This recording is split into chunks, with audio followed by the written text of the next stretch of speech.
बजे की रात में शादी के लिए बुलाना, आपको क्या लगा आप क्यों मारे, आखिर गलती क्या? क्योंकि उस टाइम तक तो ये मामला सामने नहीं आया था कि शादी का बात है कि भी नहीं किया, हम कह रहे थे लेकिन वो लोग मेरा बात कुछ भी, नाखून है वो भी खींच लिया था और उसमें ब्लड जा रहा था।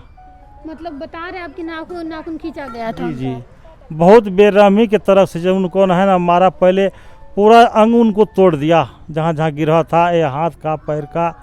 इसके बाद नहीं मरा तब वो करंट से छटाया। 4 बजे हमको आरती फ़ोन किया आपकी पापा आप जल्दी आइए, छोटू को जो मेरा पापा, मेरा भाई, मेरा बहनई, मेरा भाभी और मेरा बाकी रिश्तेदार सब मिल करके उनको पकड़ के मार रहा है, अब जल्दी आइए। तो हम जैसे सुने तो थोड़ा गाढ़ा नींद में थे, नींद खुलने पर यानी देर लग गया यहाँ से जाने में। मोबाइल लेके हम नहीं गए, टाइम भी नहीं देख पाए कितना टाइम हुआ नहीं हुआ, लेकिन किसी तरीक़ा से हम पहुँच गए। सुनने के बाद कि बच्चा को मार रहे थे नर्वस हो गए हम। नानी गए घर पे क्यों गए थे? अभी मेरी मौजूदगी अररिया ज़िले में है और अररिया ज़िले में मौजूदगी मेरी क्यों है ये बात बताना शायद मुझे नहीं लगता कि अभी बिहार के लोगों के लिए ज़रूरी है, क्योंकि पूरा बिहार में जो खबर सबसे ज़्यादा अभी चल रहा है, पूरे बिहार के अगर हर ज़िले की बात करें तो हर ज़िले में ये खबर फैला हुआ है और वो खबर है छोटू और आरती की जो स्टोरी के बारे में जो पता चला है, जो भी घटना हुआ था जिसकी वजह से छोटू की मौत हो जाती है। और हम अभी छोटू के घर पे मौजूद हैं, मेरे पीछे आप देख सकते हैं यही छोटू का घर है और यहाँ पे लोग सब मौजूद हैं, जो गांव वाले लोग हैं वो सब मौजूद हैं। तो क्या लगता है कि इसमें किसकी गलती है और क्या कारण लगता है सबके पीछे, क्या कारण है? छोटू उस दिन क्यों गया था वहाँ पे, अपने नानी घर जो वो गया था वो क्यों गया था, और ये सब जो भी मामला, इतना बड़ा मामला कैसे हो गया, उस सब के बारे में हम इनसे बात करते हैं। समय सही नहीं है बात करने का, लेकिन क्योंकि ये मामला इतना ज़्यादा बढ़ता जा रहा है, करीब 20 दिन होने को है, लेकिन फिर भी ये मामला जो है वो थमने का नाम नहीं ले रही है, कुछ ना कुछ अलग नया रुख ले लेती है। सबसे पहले ये हमें बताइए कि छोटू उस दिन नानी घर पे क्यों गए थे? ऐसे मामा के घर में बराबर जाते थे तो वो डेली चले जाते थे कभी न कभी। जी, यहाँ से क्या बोल के गए थे कि किस काम से जा रहे हैं? और यहाँ से तो बोल के गया हम जाते हैं रानीगंज बाज़ार जा रहे हैं, बाज़ार से जो है ना उसी होकर के मामा के घर में चले गए। शाम में 5 तारीख को शाम में गए थे, वहाँ शाम में ही गए थे। हाँ, वहाँ जब जिस दिन रुके थे वो उस दिन आपकी बात हुई थी? रात में जब 10 बज गया ना तो नहीं आए ना, तब यहाँ से फ़ोन किए उनको मामा को कि वहाँ गया है छोटू, तो बोला कि हाँ आए हैं, खाना पीना खा लिए हैं, अब सोने के लिए जा रहे हैं। तो हम सोचे ठीक है अब रहने दीजिए, रात हो गया है मत आने दीजिए, वहीं रहने दीजिए। छोटू के मामा से आपकी बात? मामा से बात हुआ जी। ये तो उस रात की बात है, सुबह का ये घटना बताया जाता है कि 2 बजे सुबह में ये घटना हुई थी। अब 2 बजे गया कि 10 बजे गया वो बात हम तो नहीं बता सकते हैं, वो तो जो आती है वही बता सकते हैं इस बात को।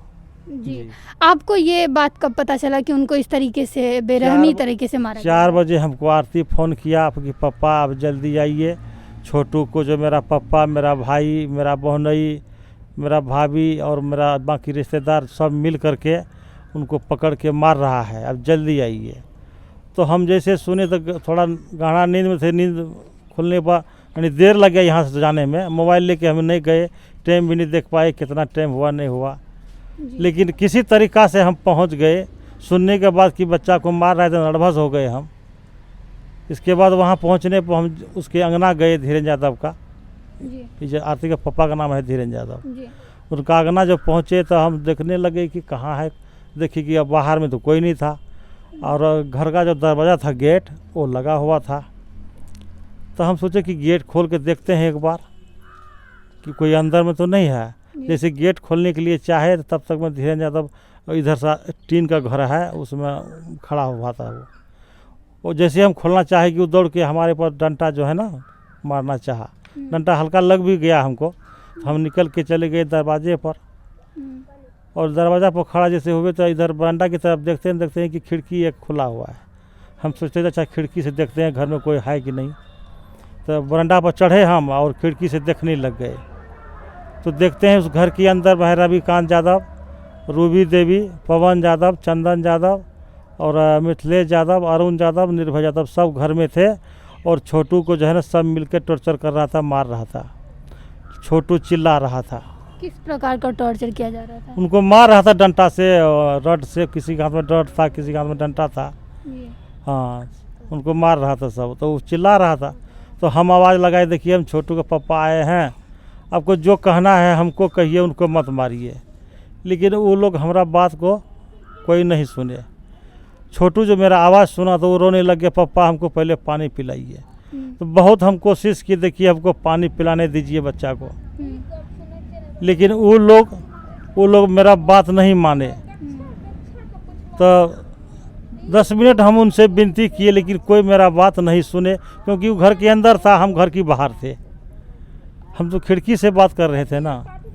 इसके बाद वो जो है अरुण यादव उसमें से निकल करके बाहर आया, उधर से बाहर से वो धीरेन्द्र यादव दरवाज़ा खोल के उनको निकाला। उस साइड से घूम के आया, बोलता है कि उमेश बाबू सुनिए, पहले सामंजस्य कीजिए, इसके बाद छोटू को घर से निकालेंगे। हमने देखिए पहले निकालिए, पानी पिलाने दीजिए हमको, तो जो वो बात करना है वो कीजिएगा।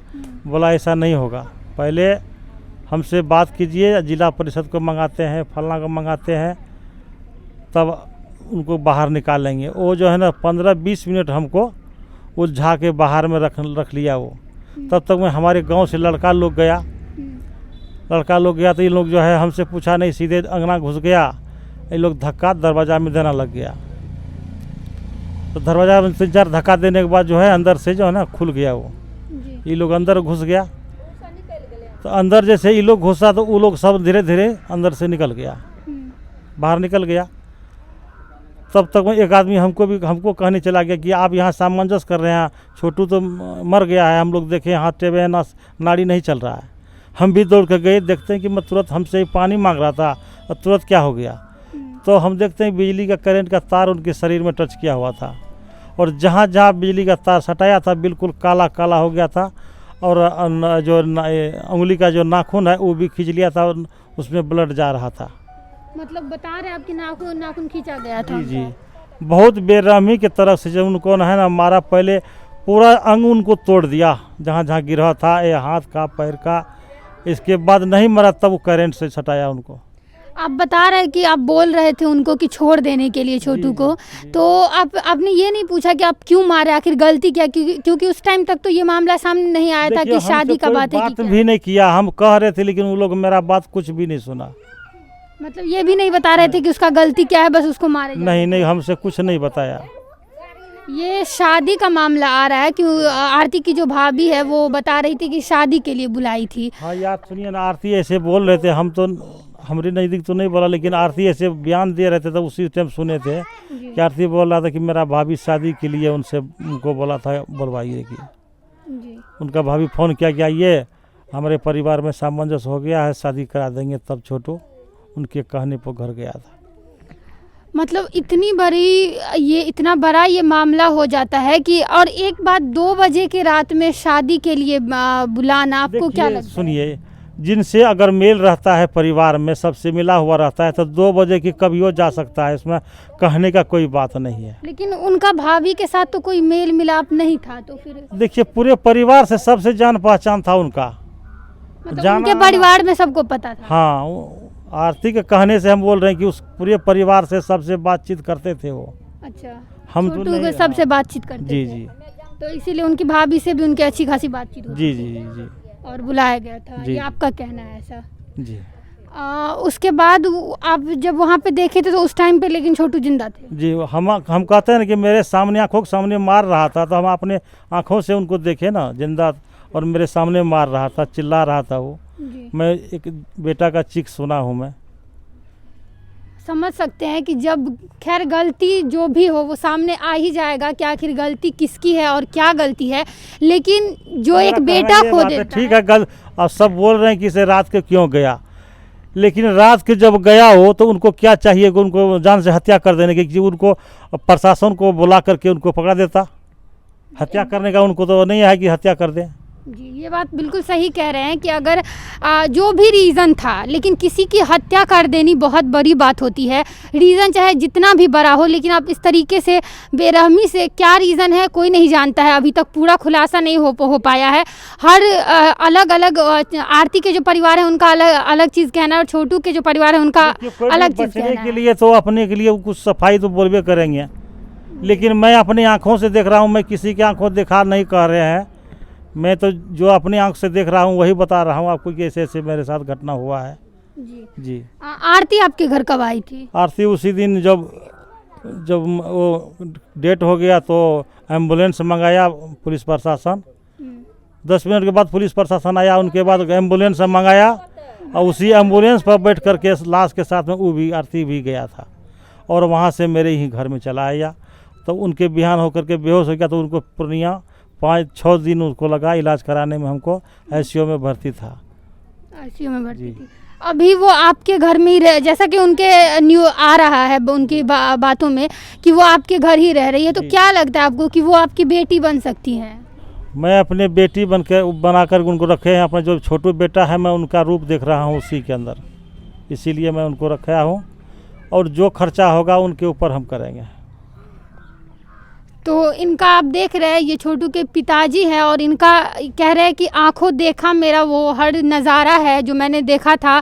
जब ये गए थे, जब इनको आरती ने कॉल किया था तो ये उनके घर पे गए थे, और बता रहे हैं कि मैंने अपने आंखों से देखा कि आरती के घरवाले जो है वो उसको पीट रहे थे, और वो हमसे पानी भी मांगा और हम पानी भी नहीं दे पाए। आखिर कब तक इस प्रकार से रूप लेता रहेगा अलग अलग, वो तो नहीं पता, लेकिन बहुत ज़्यादा उलझता हुआ जा रहा है।